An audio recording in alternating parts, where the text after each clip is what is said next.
Now that was a lot of fun. It could be a reality in the next 30 years. The ability to brainstorm ideas and think outside the square and to follow through on the ideas with research and development is vital if we are to see possibilities become reality. One such idea which came out of a brainstorming session was to enable people with CCN and their supporters to share information and ideas about telecommunication solutions. A group of us have collaborated over the past few years to make it a reality. And now the neural network website has been developed and launched at this conference. If you haven't checked it out yet, the web address is up on the screen.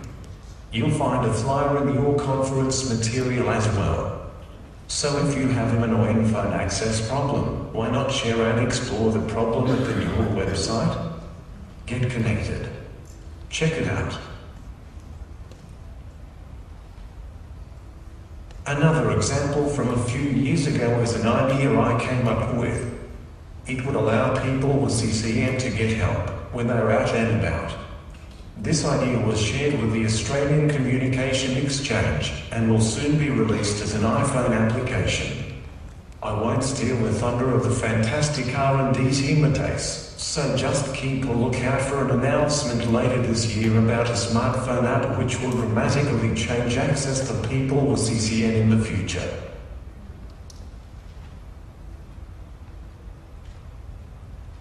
For the past 2 years I have been investigating telecommunication for people with CCN, researching the current methods that AAC users employ to access telecommunications and their perspective of the usefulness of video-assisted speech-to-speech relay or VAS. Coming from a computer science background, I was interested in finding out what the actual user would think about a VAS. Would it help having the relay officer to see the person? Understanding users' perspectives is vital when developing services in this field. It is no use building a service if users do not think it would be useful. I used an online survey and a focus group to gather data from a small international group of AAC users. Although the number of respondents was too small for statistical analysis, the survey and online forum provided some valuable material for discussion. The survey respondents were split evenly between people who had used speech-to-speech relay in the past and those with no experience. Respondents generally indicated a high degree of satisfaction with their current methods of accessing telecommunications, and surprisingly they had a lower opinion of speech-to-speech relay. However, respondents expressed a very positive perception of the idea of a VAS as an improvement to speech-to-speech relay. Another important point that came out of my research is that the current setup for making an emergency calls is inadequate. As we have seen in recent times with the natural disasters around the world, it is vital for people with CCN to be safe by being able to get assistance as required in such events. My research suggests that AAC users will embrace the inclusion of such a technology as VAS. If so, then my vision is that it can be introduced to the National Relay Service in the future, thus making calls more efficient for people with CCN. I hope my research will help to improve approaches in the development of telecommunications for people with CCN and to highlight areas requiring future research.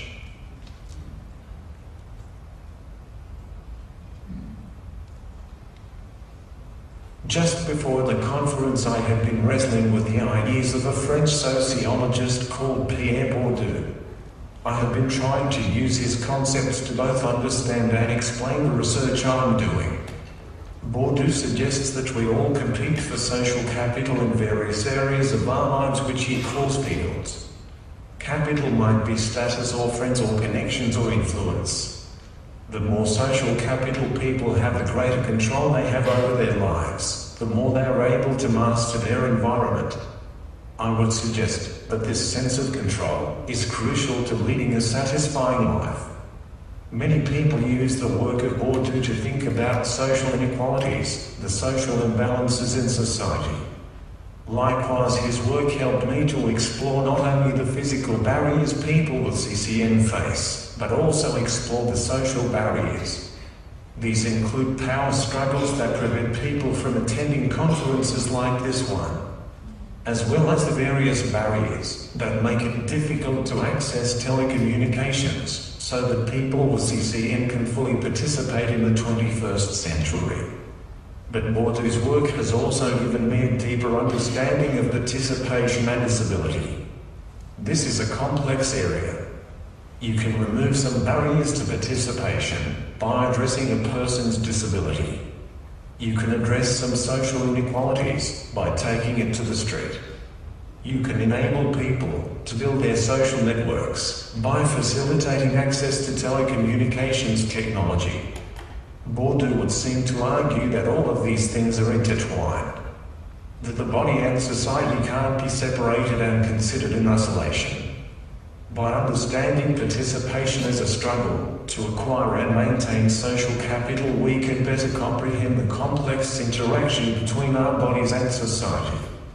I believe that the reason we should assist people to participate in their various social fields is to ensure they can succeed in gaining a sense of control, a crucial element in enabling them to lead satisfying lives.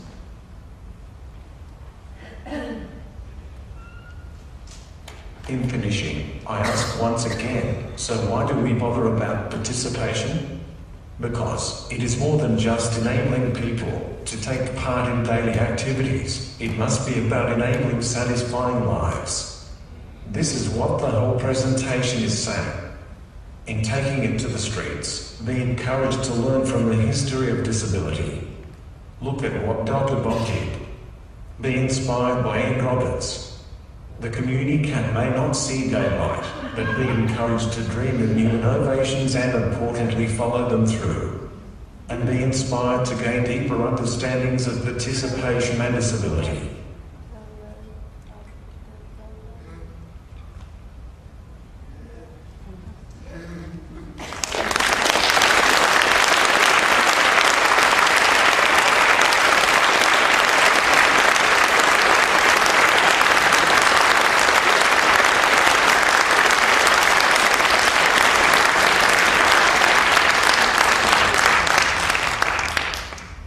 Darryl for that entertaining as well as insightful presentation.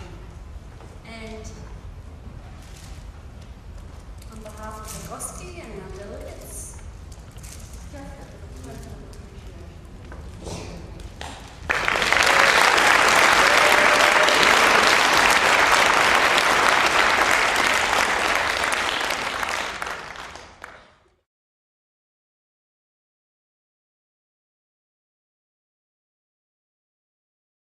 got a little bit of time for questions, so if anyone has a question they'd like to propose, can you use the microphone? Thank you very much, Darryl. That was a fantastic presentation. After your premiere of the Communicat, do you think manufacturers and people designing AAC consult enough with people who use AAC in the design of new innovative systems?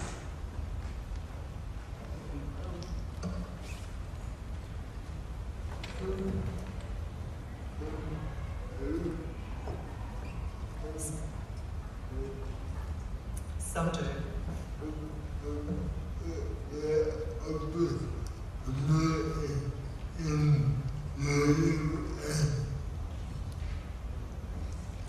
A bit more in the US.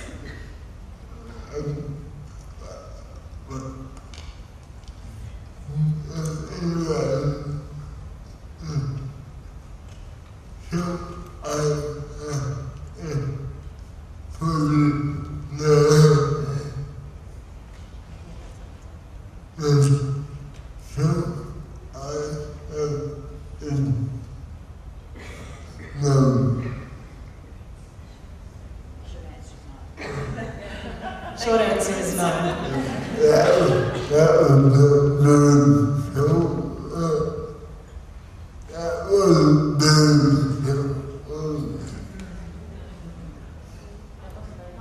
That wasn't very helpful.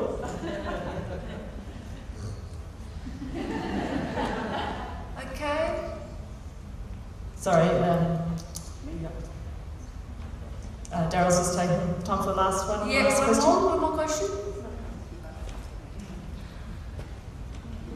I just wanted to let people know that we have actually videoed Darryl's keynote presentation and Rhonda's on Thursday, and they will be up on the AGOSCI YouTube site as soon as we can, except that Darryl's won't be up there until the beginning of July for various reasons, but it will be announced on the AGOSCI listserv. So maybe if you would like to get notification of that, you should join the AGOSCI listserv. That's probably the best way of doing it, but they will be available, those 2 presentations for you. One more? No, mine was the same as that question.